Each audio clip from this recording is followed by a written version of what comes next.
Inilah yang menjadi spirit saya tentang Islam. Islam itu adalah bagi saya Sunda, saya dengan menjadi Sunda yang sebenarnya, maka saya menjadi Islam yang sebenarnya. Menjadi Sunda yang sebenarnya, maka saya menjadi Islam yang sebenarnya. Menjadi Sunda yang sebenarnya, maka saya menjadi Islam yang sebenarnya.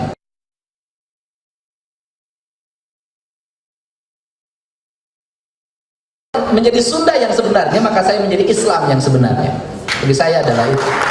Inilah, dan kita punya karakter itu, dan itu bisa dibuktikan dalam riwayat sejarah. Ketika Islam masuk, semuanya menjadi bersenyawa karena orang Indonesia, orang Nusantara, sebelum Islam dari sisi kelembagaan datang, sudah Islam dari sisi substantif sejak lama, dan jauh lebih Islam dibanding dengan orang Arab yang sebelumnya, dan jauh lebih Islam dibanding dengan orang Arab yang sebelumnya, dan jauh lebih Islam dibanding dengan orang Arab yang sebelumnya, dan jauh lebih Islam dibanding dengan orang Arab yang sebelumnya.